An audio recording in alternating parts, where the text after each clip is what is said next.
We will hear argument this morning in Case 24-783, Enbridge Energy versus Nessel. Mr. Bursch. Thank you, Mr. Chief Justice, and may it please the Court. This case arises from state officials' attempt to use state court proceedings to shut down an international pipeline that supplies energy to millions in the U.S. and Canada. The question is whether federal courts retain their traditional equitable authority to excuse the 30-day removal deadline. Under this Court's case law and statutory text, they do. To begin, Section 1446B is a non-jurisdictional filing rule, a timing rule, that satisfies this Court's test in Young because it prescribes a period within which certain rights may be enforced. So, under Holland, the Court's presumption, it presumes that federal courts retain their traditional equitable authority absent the clearest command. Next, the Michigan Attorney General cannot rebut that presumption. Like Beckler, 1446B does not expressly prohibit equitable tolling, and its short 30-day time limit is directed at the defendant, not the court, which is why it's placed in a procedural section. As in State Farm, Congress's decision to expressly direct a remand for lack of jurisdiction, but not for procedural defects, suggests that courts retain their traditional equitable authority to excuse procedural defects. And other equitable exceptions, like waiver and estoppel, apply to 1446B. It would be incongruous not to allow equitable tolling, too. Finally, the Attorney General points to so-called exceptions to the 30-day timing rule. None rebut the presumption. Some simply define when the 30 days begins. Others were adopted years apart to govern discrete categories of litigants or subject matter.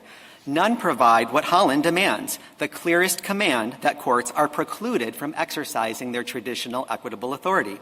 In sum, there's no need to break new ground here. We ask that you apply the Court's well-settled precedents and reverse. I welcome the Court's questions.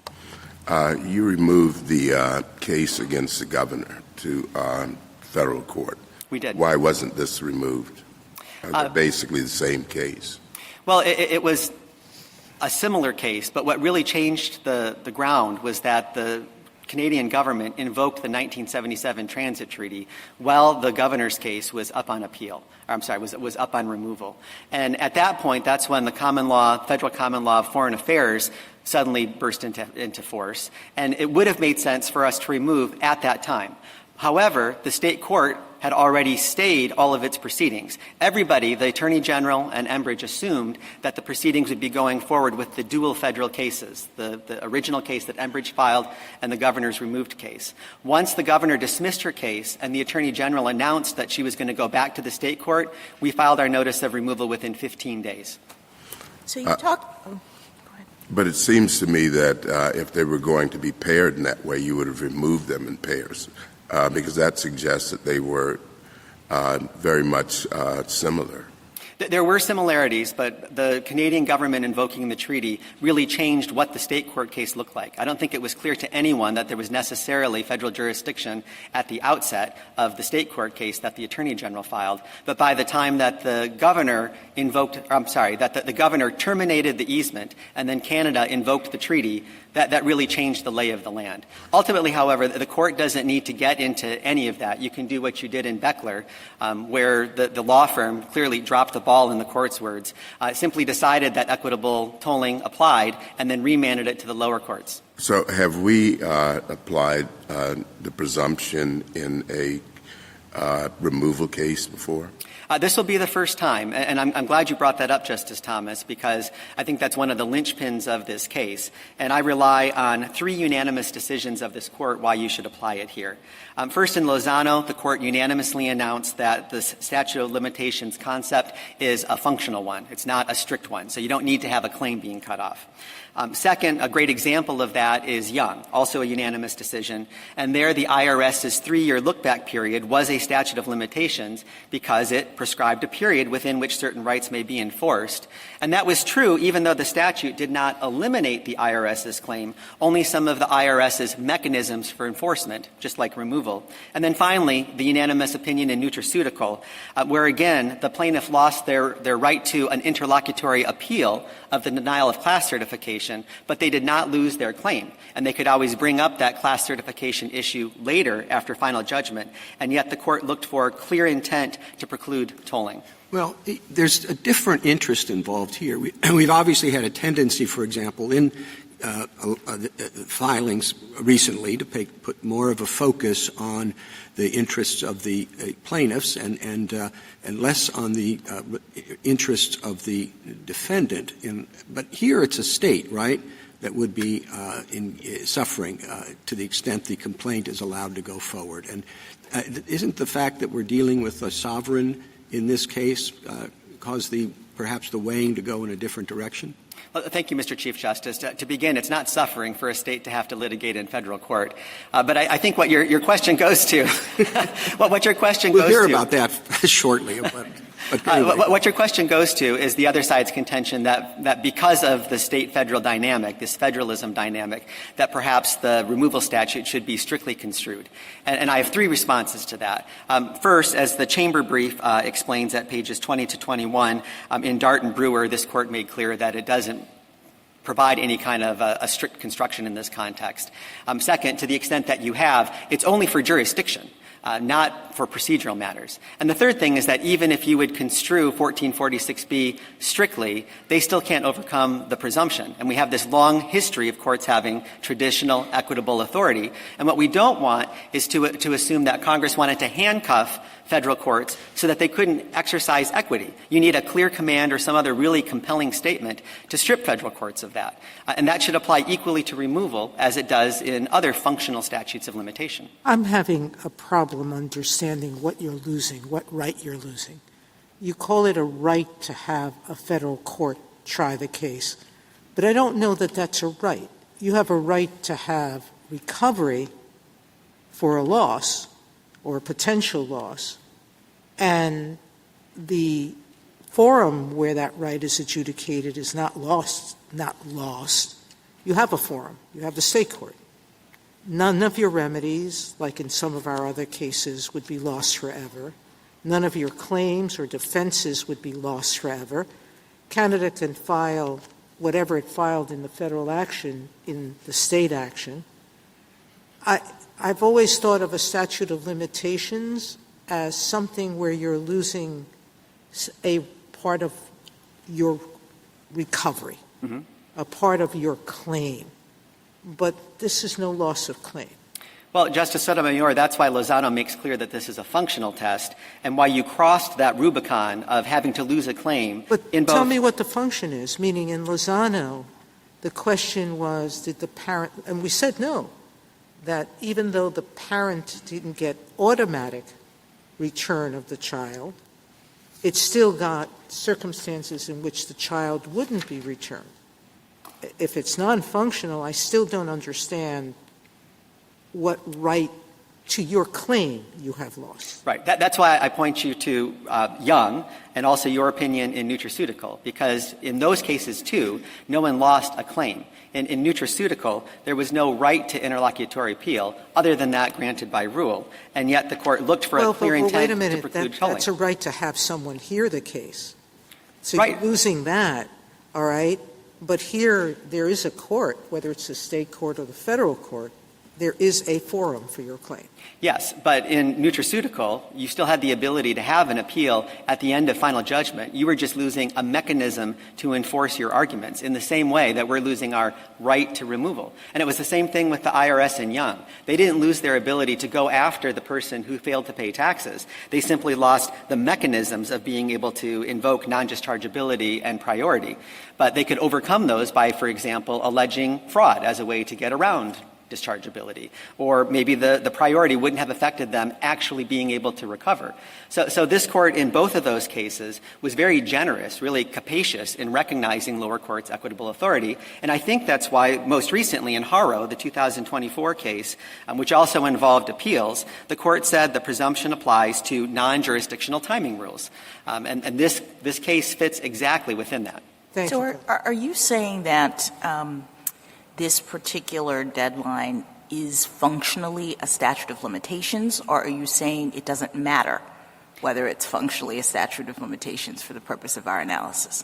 I'm saying under Lozano, Young, nutraceutical, and haro, it's functionally a statute of limitations, the way the court has defined that phrase for purposes of these inquiries about traditional equitable authority. What do you do with Ariano, which is a more recent, I think, or one of the most recent cases that we have that talk about this doctrine and comes out the other way? Justice Jackson, I'm delighted that you brought up Ariano. Thank you. Good.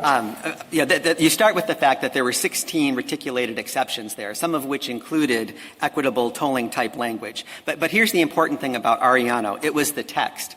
It said, unless specifically provided otherwise in this chapter.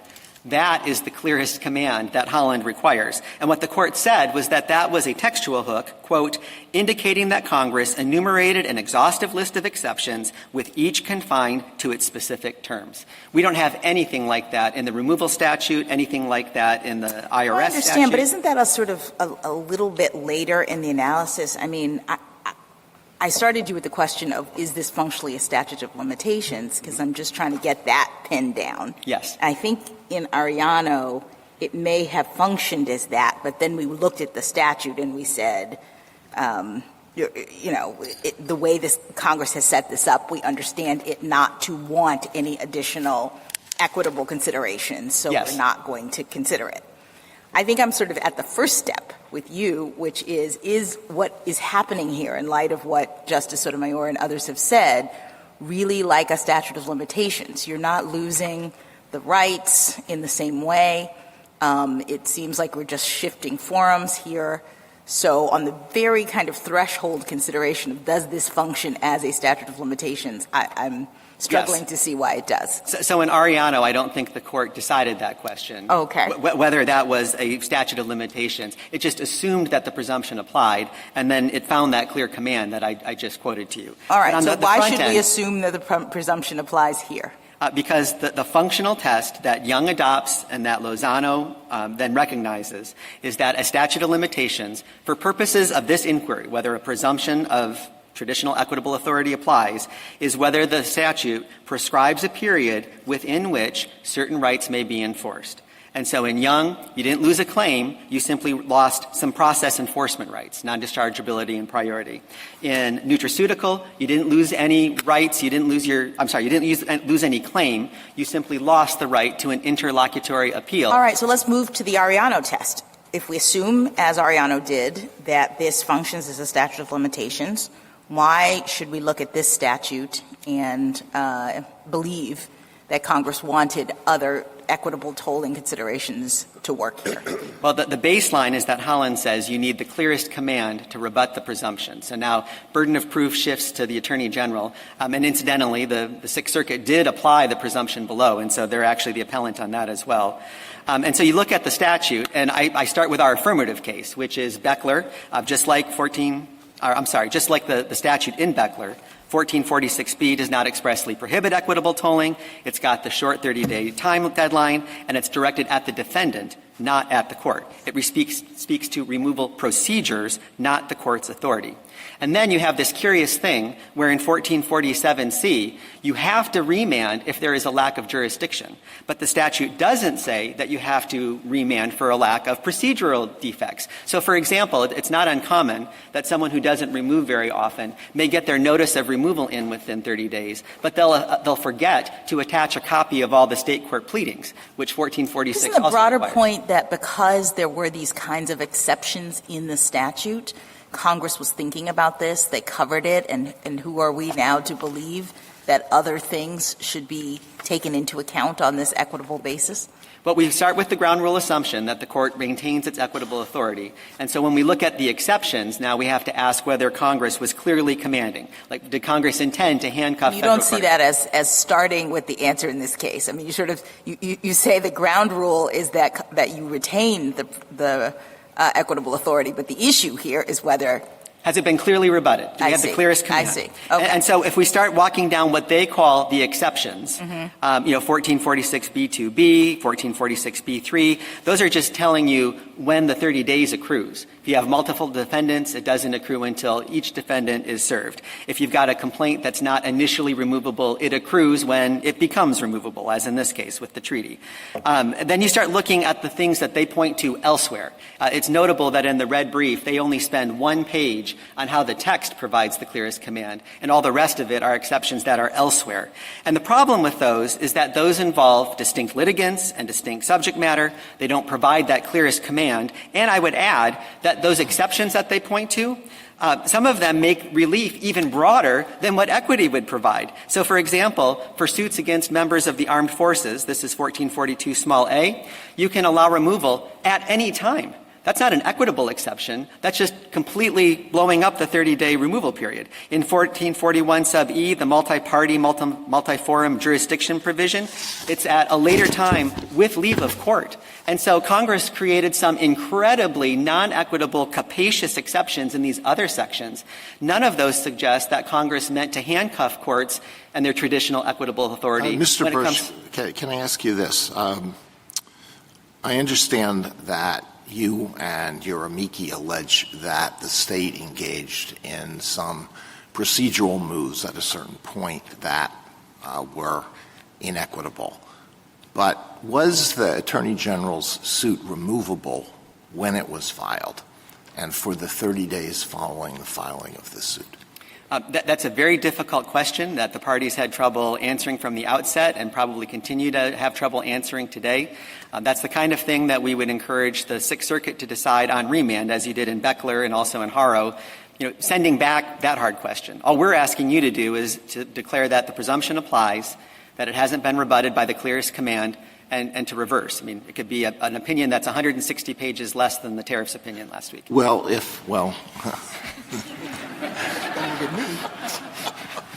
That's certainly a goal to aim for.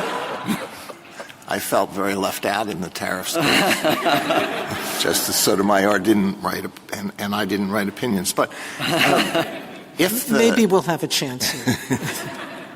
If the governor's suit was removable, on what basis would we perhaps hold that the original Attorney General suit was not removable? Yeah. So, again, something you don't have to decide, but the argument we would make to the Sixth Circuit is that the district court didn't abuse her discretion because as soon as the governor declared that the easement was terminated and then filed a lawsuit that asked for an immediate shutdown of the pipeline, I mean, keeping in mind this means depriving millions of people of fuel and propane in Michigan and Ohio and Canada, that everything shifted to that lawsuit and the affirmative lawsuit that we filed. And so the parties quickly agreed with the state trial court that the state trial court proceeding would just be stayed. And so that kind of sat on the shelf while the two federal claims went forward. Well, I understand that, but what was the relief sought in the Attorney General suit? It was an injunction, wasn't it, against continuing operation of the pipeline? It could have been, but there were also a lot of other there were state law claims in there. They didn't specifically invoke any federal questions. And there were lots of relief that could have been granted that would have stopped short of an injunction. So it wasn't clear to anyone that that was the type of case that the federal courts would have taken jurisdiction of in the first instance. And so what the district court relies on, this will be the abuse of discretion review that the Sixth Circuit would eventually give to this, is really five things.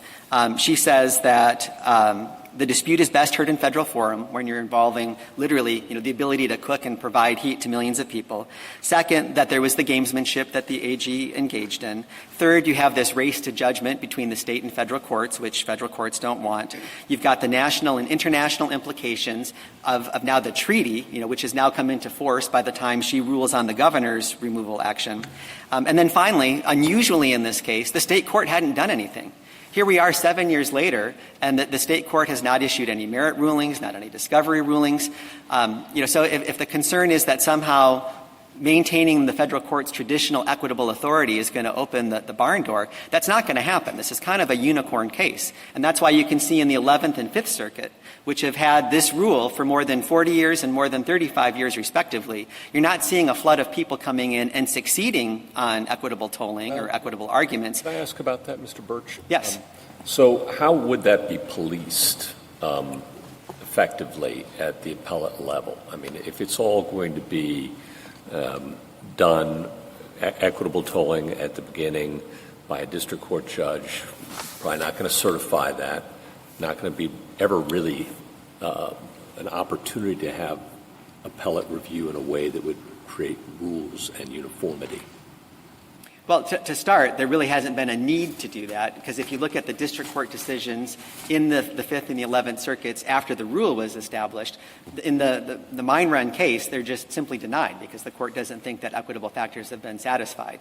Now, let's say over time you start to see a few more of those being granted. There will be examples like this case where something is certified for appeal, and if it's necessary, the circuits or this court can lay down standards. But one of the lessons of Holland is that when it comes to equity, we trust our district courts. We allow them to consider all equitable factors, things like the importance of the lawsuit to the federal government and to the Canadian government, things like gamesmanship, whatever that is. And so at least at the get-go, there's no need to put hard and fast rules on district courts that know how to apply equity.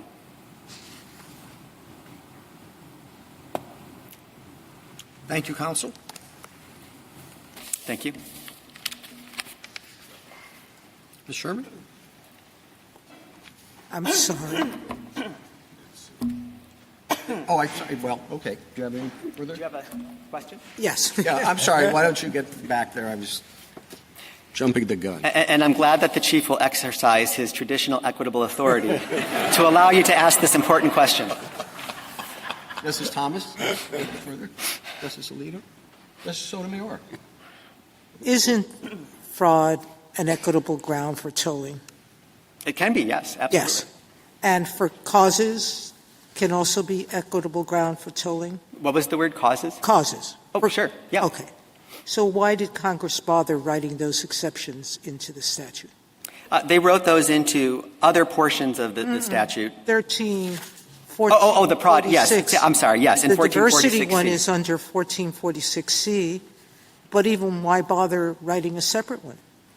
Well, sometimes what Congress will do is it'll have a belt and suspenders approach where even if equitable principles apply, they want to make sure that they will be applied in specific circumstances. So and there you're was saying a circuit these split. are just redundancies. Well, there was a circuit split. What do I do with the fact that 1455, just two provisions after the last, or one provision after 1554 on the intellectual property claims, Congress actually used the words equitable tolling and said in the criminal context you apply equitable tolling. So it knew how to use those terms. Why didn't it use it here? Right. So in the criminal context where they said that you could, for good cause, excuse the deadline, I have 2 points on that. First, generally, it's harder to remove a criminal case from state court to federal court. And so Congress may have wanted a more capacious statutory standard to make clear that federal courts had that authority. But the main point I want to make — That makes no sense to me.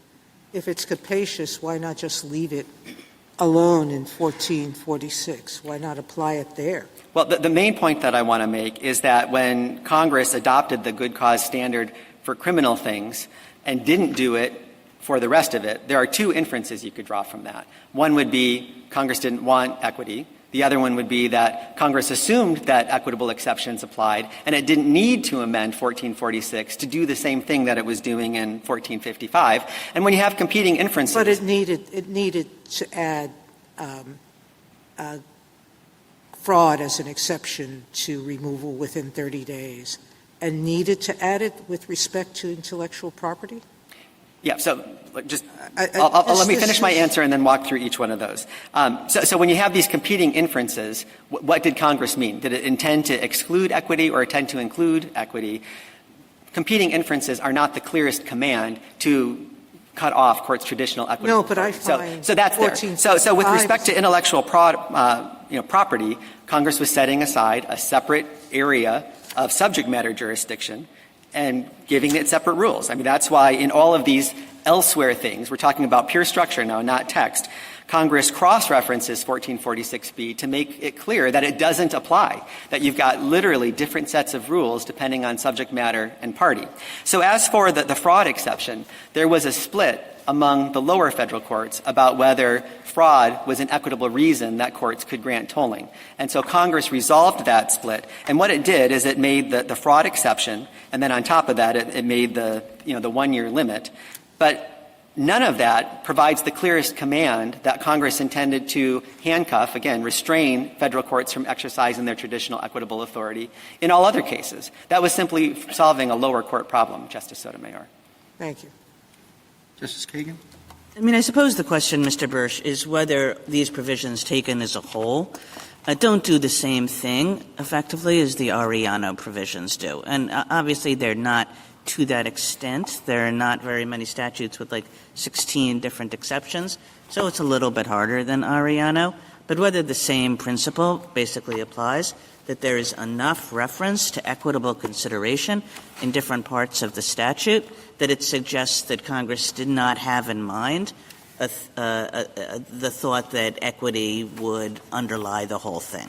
So, Justice Kagan, in Arellano, all 16 of those exceptions applied to the same class of litigants. It wasn't like in 1446 where you have one rule, and then you have a separate rule for criminal defendants and a separate rule for members of the military. So on its face, that's one difference. But the crux of the Court's holding, again, is that textual hook that we talked about, unless specifically provided otherwise in this chapter. And there are a lot of things Congress could have put in 1446 to make clear that they were excluding equitable authority. They could have used that language. They could have said you have to remove within 30 days without exception. It could have said this is the list of exceptions and there are no others. It could have said in 1447C, we remand if there's a lack of jurisdiction or if you fail to remove within 30 days. You know, Congress had a panoply of options to give the clearest command, and it didn't do that. And when that happens, we assume that Congress means to trust courts. And when we think about this traditional equitable authority, this isn't something that just developed in Irwin or the court's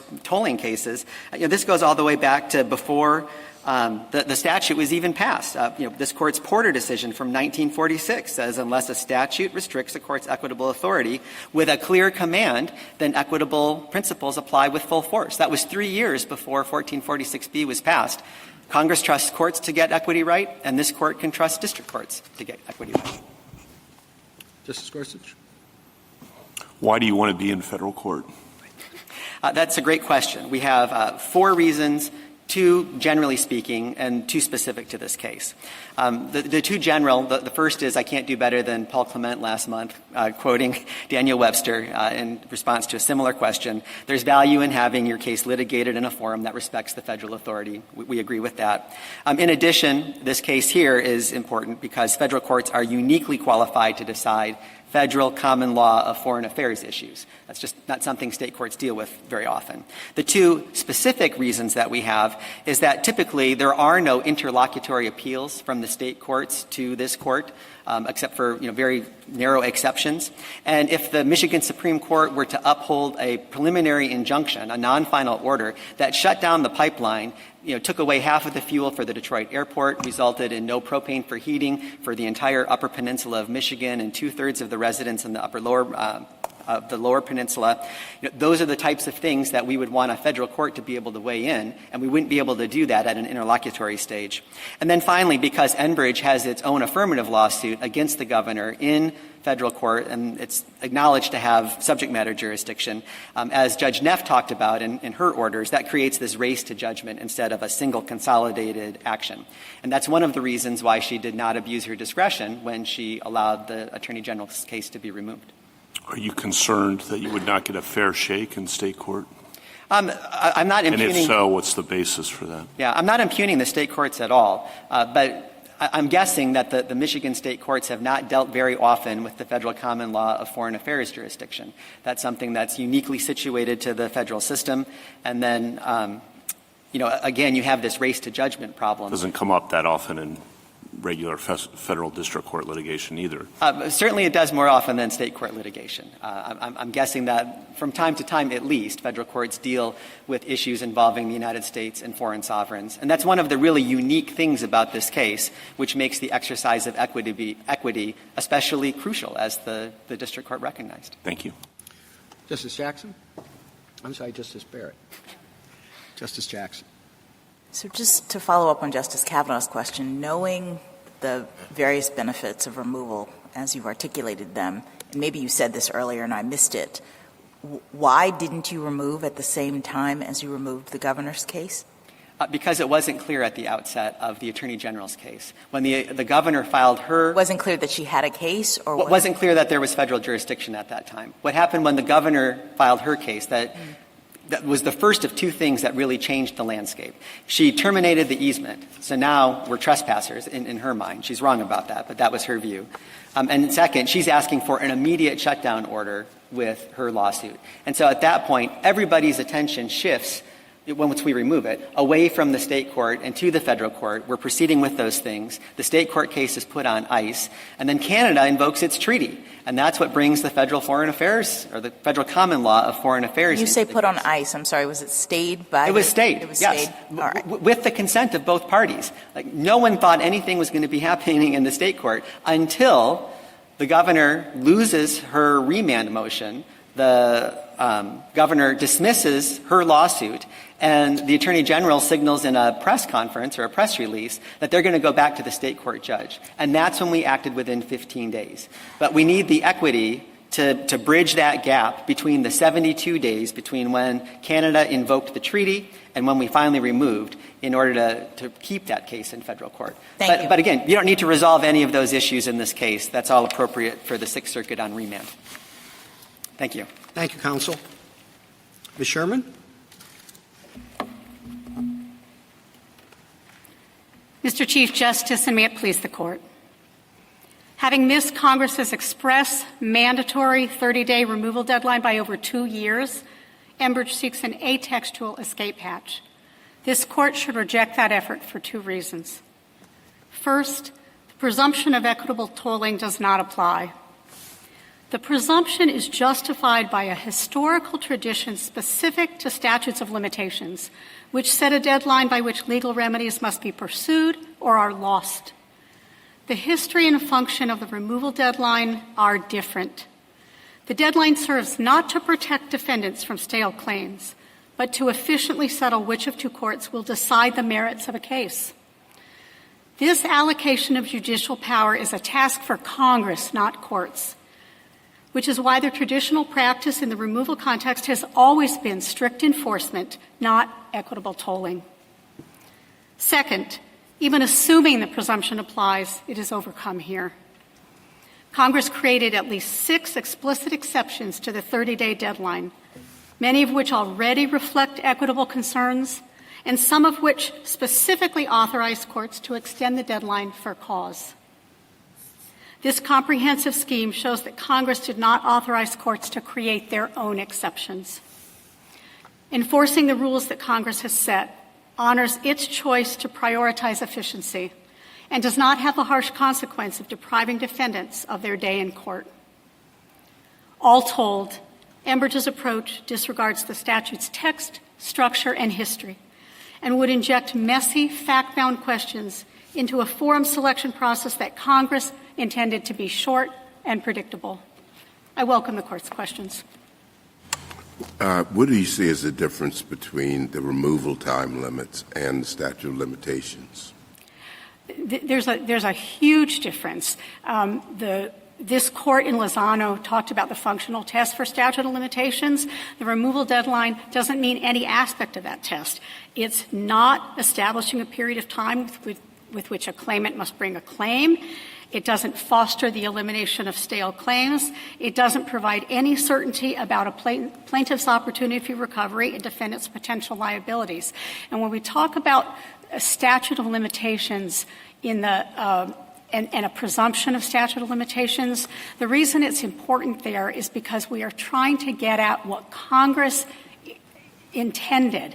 And in the context of statute of limitations, equity is sometimes important because the result of missing a statute of limitations is that the courthouse door closes for that litigant. That is not true here. The courthouse door doesn't close. One of them might close, but there's another courthouse door open for both litigants to potentially have full recovery on claims. So how do you address the argument of petitioner with respect to this being a functional statute of limitations in this case? It's not a functional statute of limitations in this case at all. There is no Enbridge could recover in state court just as it could recover in federal court.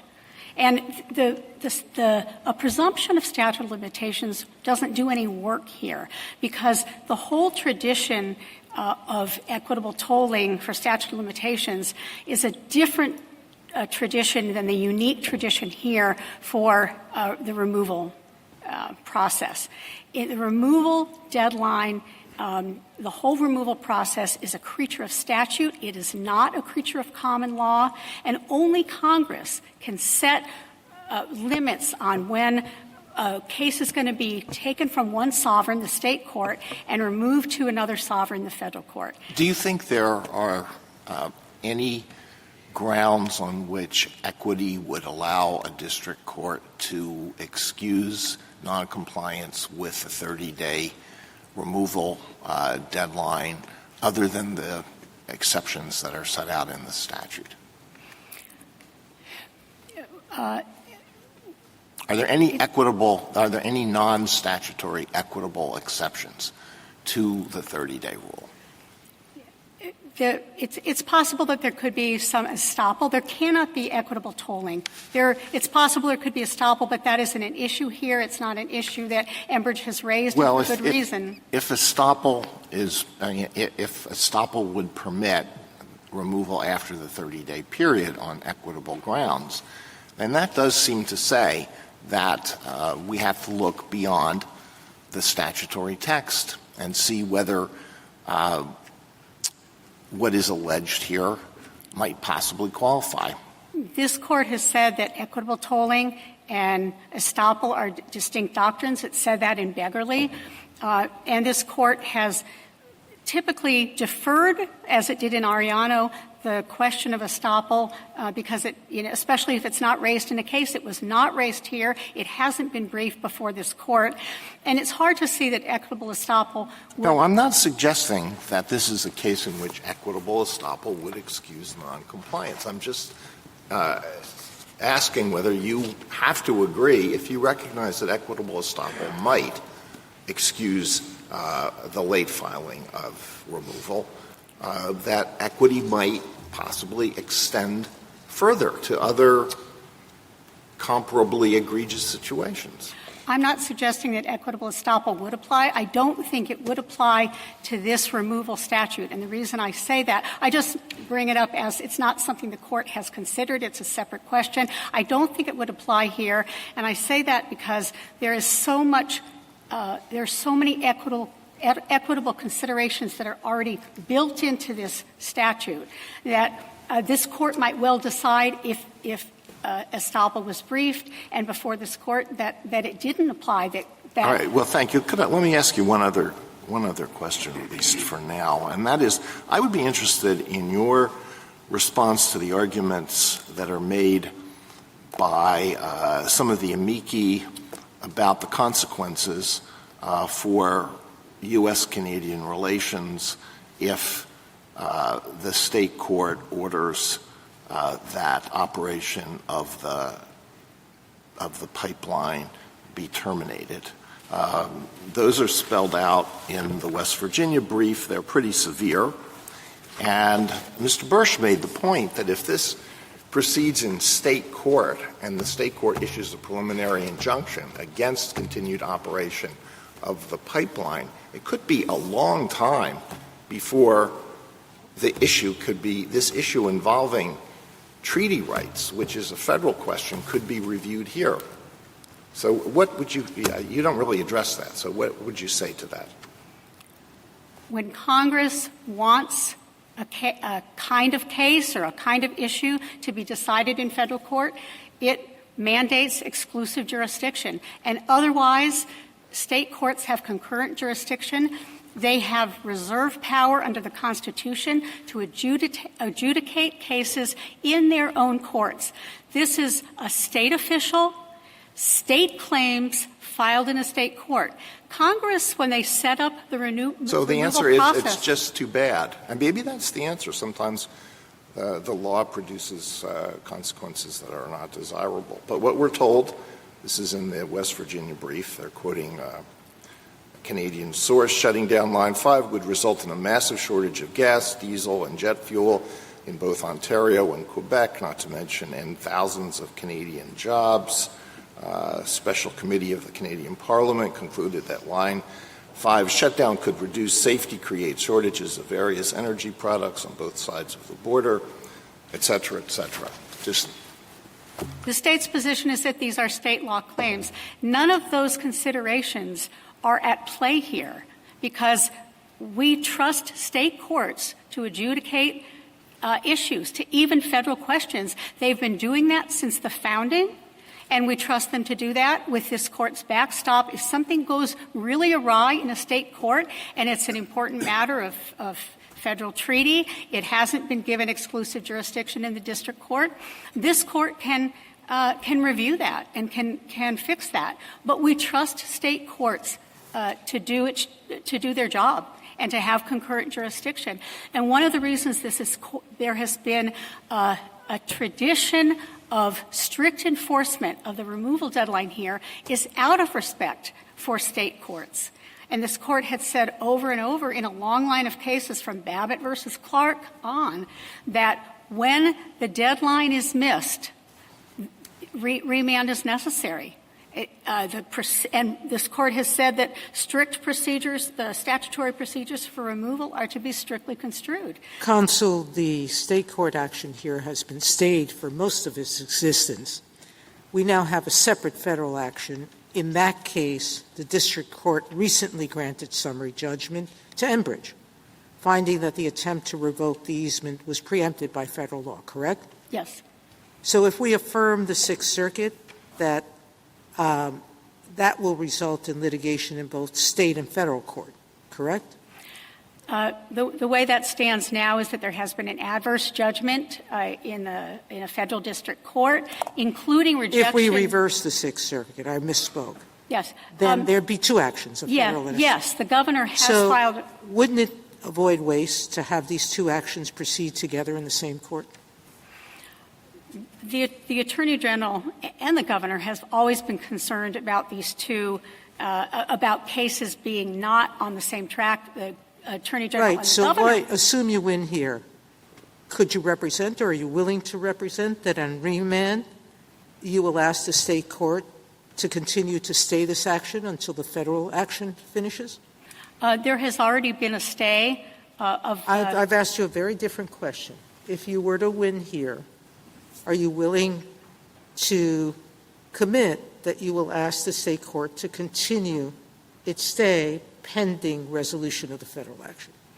I haven't talked to my client to be able to confirm that, but that's certainly something that we can talk about strategically. And if the strategic is you want the state court to beat out the federal court, shouldn't we care about that? That was Justice Alito's question. The Attorney General does care about staying in state court. She believes these are state. Yeah, but it didn't act very expeditiously in state court. It would be a strategic decision. At this point, there has been a second stay in order to see what the Sixth Circuit is going to decide. And then one final question. You give us two grounds to reverse. The one is that this is not a statute of limitations. And the other is that even if it is, the presumption has been overcome. If you were to win, which is the easiest and most narrowest ground to win? I think the easiest for this court is to say not to deal with the statute of limitations and the presumption issue, because we think that the text and the structure and the history here absolutely mean that congressional intent would say that even if there was a presumption, it would be rebutted. Is there any way, some of them are clear on how to distinguish them, but Mr. Birch mentioned 4 cases that talk about losing a procedural right to proceed, Lozano was one of them, and there were 3 others that he mentioned. Can you distinguish each of those cases? I think one of them was Lozano, definitely talked about what is or isn't a statute of limitations. There was no statute of limitations there because there was the opportunity for recovery, albeit adjudicated differently.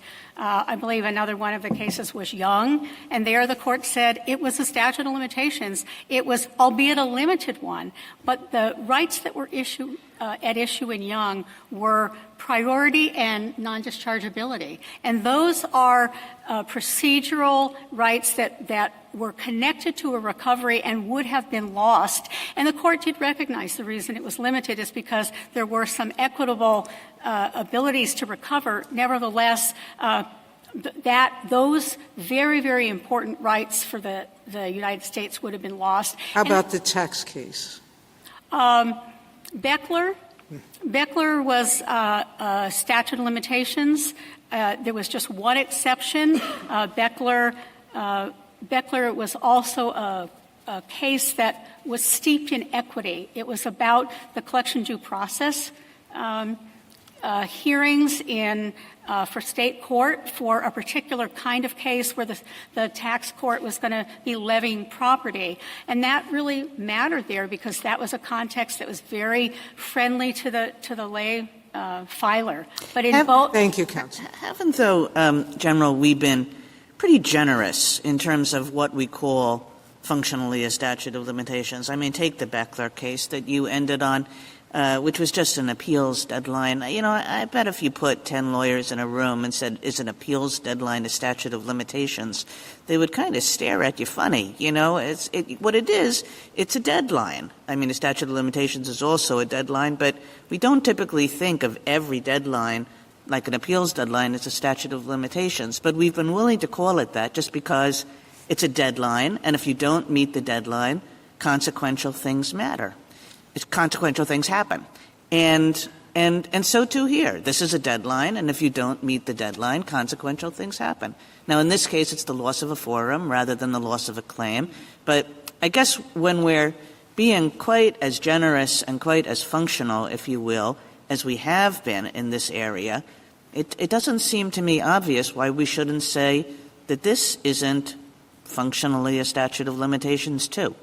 It's very different because although there might be consequences and there might be a right involved, the court in Young said it had to be a substantive right and it defines a subset of claims eligible for certain remedies. And here, when you're talking, it's all about remedy and whether you're going to lose the remedy. And the reason statute of limitations doesn't apply here is because there isn't a harsh consequence. The reason statutes of limitation apply to cases is because, and why there's equitable tolling is because there are very harsh consequences. Somebody's going to lose out completely on their ability to bring a case. That's not true here. They're going to get one forum or another, and maybe they're not going to get their preferred forum, but they're going to get a forum to litigate their case. And that's the biggest thing that separates this from a statute of limitations. And this court has never applied statute of limitations beyond the presumption of equitable tolling beyond statute of limitations, and I think that's one of the reasons why. And if the court was thinking of expanding that at all, it wouldn't be here. It shouldn't be here, where there's a whole distinct tradition of strict enforcement. We cite cases on pages 50 to 51 of our briefs, starting from Babbitt versus Clark in 1880 onward, where this court has strictly enforced the deadline. And there's a reason for that.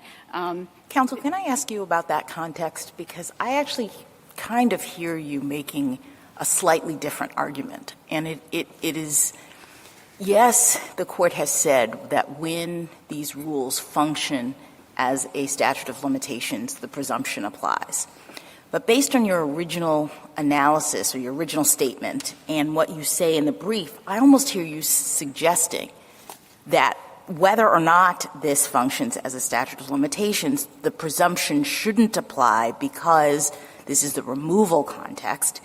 And you say in your brief, the federal removal statute provides a comprehensive scheme that governs the allocation of judicial power in this way, that Congress has made this decision. And that seems to me almost to be like a different or separate argument from whether or not this functions as a statute of limitations. It's just we've set forth a number of arguments for why this doesn't function as a statute of limitations. One of them is history and purpose, and certainly this doesn't function as a statute of limitations because if you look at sort of there not being a historical tradition that there is for statute of limitations, the separate historical tradition here is about strict construction but do and you respect lose if we disagree with you on the functioning of the statute? That's what I'm just lose the presumption point. My only point is I wonder if you have to be right about whether or not this functions as a statute of limitations in order to make your presumption point. That if you lose on that, then we do have to presume that Congress wanted courts to retain their equitable authority, as your friend on the other side says, in this area. And so then we jump to, has that been rebutted? Is there a clear command here?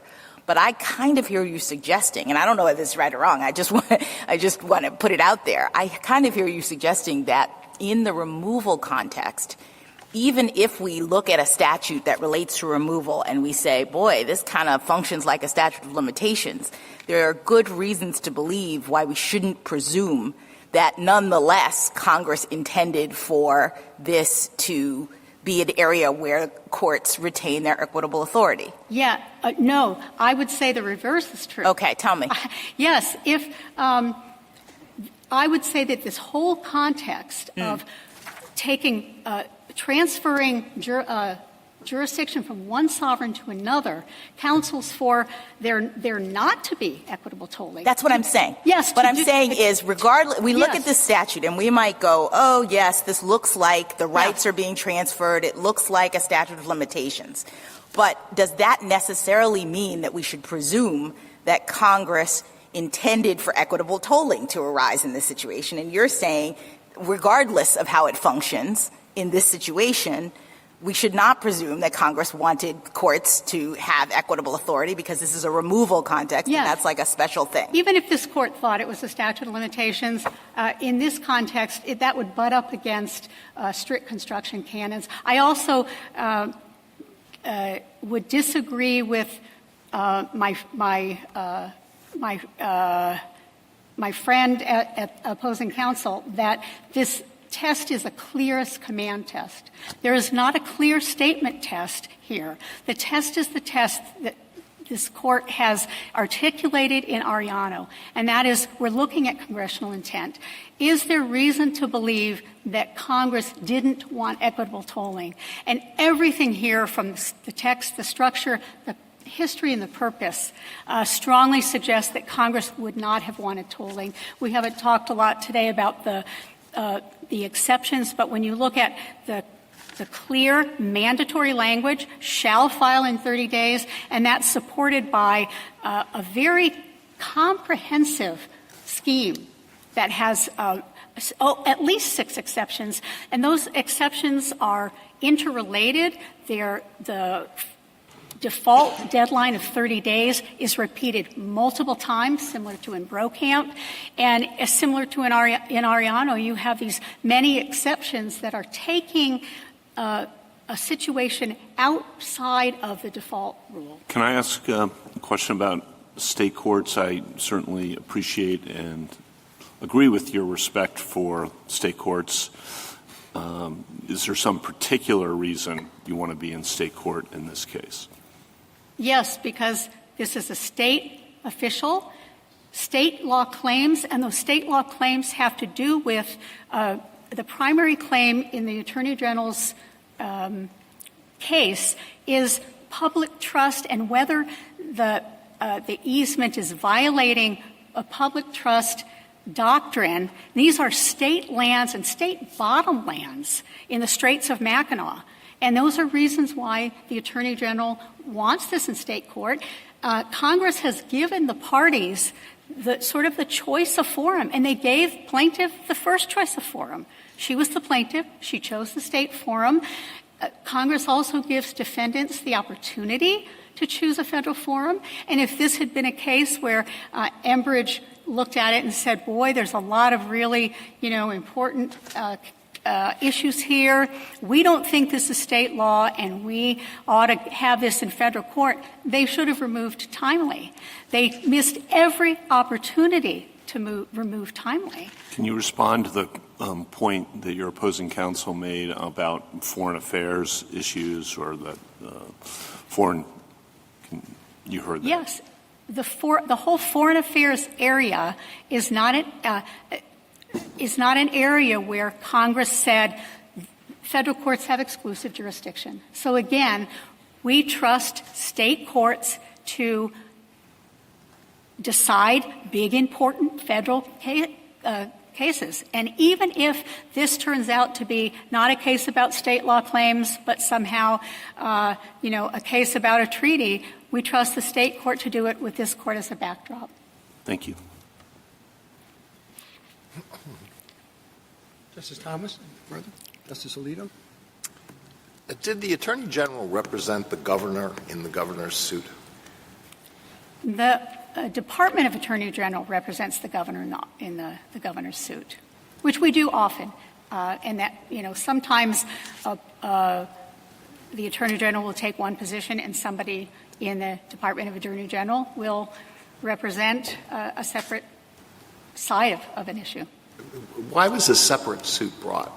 Why didn't you simply move, if there were additional claims, why didn't you simply move to add those claims to the case that was already in state court? The second suit, the suit by the governor, was brought 14 months after the Attorney General's suit. And although there are some overlapping issues, the biggest distinction with the governor's suit is that it was based on a new circumstance that occurred then, which was that the governor issued a notice and revocation of the easement over state land. And at that point, 14 months had passed. Enbridge had already litigated this case in state court for over a year. And it was a prudent decision to say, the governor's going to file this in state court, assuming that it would be consolidated with the Attorney General's case. And frankly, because there were new parties, new claims. Assuming that it would be consolidated. Was it ever consolidated? No, because Enbridge removed the governor's case timely, so it didn't stay in state court very long. And to an earlier question, Enbridge could have removed during the 30-day period for the same reasons that they later removed the governor's case. They also could have removed this case when they removed the governor's case, and they could have whether that would have been successful or not would have depended on whether a court thought that they could come under the B3 exception for initial non-removability. And then they had a third potential on October 4th, 2021, when Canada invoked the dispute resolution. But they didn't take any of those. And as the Sixth Circuit held in this case, they missed every opportunity. They were 850 days late. They missed every potential opportunity. And that is now law of the case because Enbridge has not sought to have this court review that part of the Sixth Circuit's decision. Justice Sotomayor? Justice Kagan? Justice Gorsuch? Justice Kavanaugh? Justice Jackson? Thank you, counsel. Thank you. Rebuttal, Mr. Bursch? Thank you, Mr. Chief Justice. First, just want to level set the ground here again, and then I'm going to talk about some concessions that we just heard that maybe make this an opinion even shorter than the 10 pages I suggested. To level set, why do we have this presumption? Wong said it's likely to be a realistic assessment of legislative intent as well as a practically useful rule of interpretation. Why is that? Because going all the way back to the beginning of the Republic, Justice Scalia's dissent in McQuiggan says that we've recognized equitable tolling in statute of limitations periods going all the way back to the colonial legislatures. So we don't need an atextual escape hatch. They need to explain why there is a clearest command that Congress intended to take away this court and the lower court's traditional equitable authority. And that clearest command requirement isn't just from Holland. That goes back all the way to Porter at least in the 1943 or 46, 3 years before 1446B was adopted. So this isn't a new standard that suddenly started getting applied to statutes of limitations in the modern day. It's been the backdrop forever. So that's number one. So number two, how about this presumption? And here's where the first two concessions come in. Justice Alito, you were asking my friend whether estoppel would apply. All lower courts recognize that estoppel and waiver apply in this context. And this court said in Zipes, that was a unanimous Justice White opinion, that those two equitable doctrines and the doctrine of tolling travel together. And so we would expect that if someone could lose their right to remove because they did too much stuff in the trial court, in the state court, or someone could lose their right to resist removal by failing to file a timely motion to remand in the federal court, that there would also be equitable tolling. So that's a huge problem for them.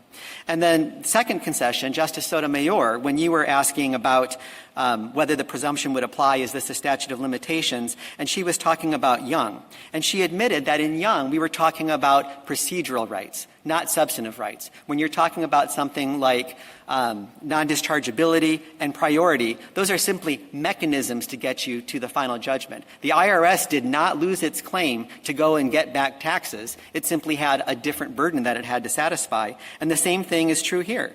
And so that's why, Justice Kagan, you're completely right that this seems obvious to fit within those types of statutes, because whether you're talking about dischargeability and priority mechanisms in Young, or you're talking about appeal deadlines in cases like nutraceutical or in Beckler, this court has not confined the application of the presumption only to those cases where you lose a cause of action. That's happened over and over and over again.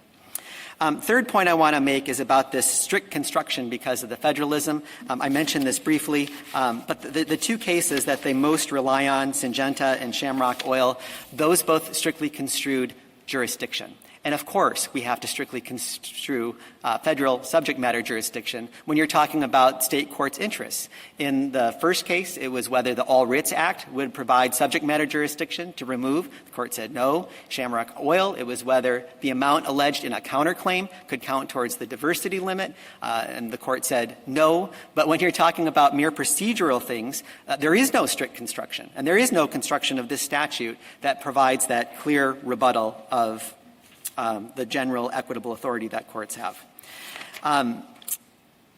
Justice Kavanaugh, you're raising exactly the practical points that we're concerned about here. Yes, they brought state court claims, but what we're talking about is an international pipeline that not only impacts the relationship between the United States and Canada, but literally millions of people within and outside Michigan. This is the paradigm case that belongs in federal court. It was a much different kind of federal interest, but one that I think was significant in the Lofton case, which is the 11th Circuit decision that created the equitable tolling doctrine for removal statutes in the 11th Circuit 40 years ago. There, the Navy had been subjected to a garnishment final judgment in a state court that exceeded the federal statutory limit of the waiver of sovereign immunity. And when they removed late, there was no excuse for it. The Navy just blew it. And yet the 11th Circuit said, this is the kind of case that belongs in federal court. We're talking about an invalid judgment entered against a branch of the military. So the fact that the federal government was not diligent and didn't have any obstacles to filing its removal action in time did not stop the court from exercising its equity and putting that case where it belonged, in front of federal judges. You should do that here. So finally, as to the merits of whether equity should apply here, we could go very deep into those. We could have lots of briefing on that. But the Attorney General did not raise that issue in the Sixth Circuit, as we pointed out in our brief. The Sixth Circuit did not decide it, and it's not part of the question presented. You should simply remand and allow that to be worked out. Thank you. Thank you, counsel. The case is submitted.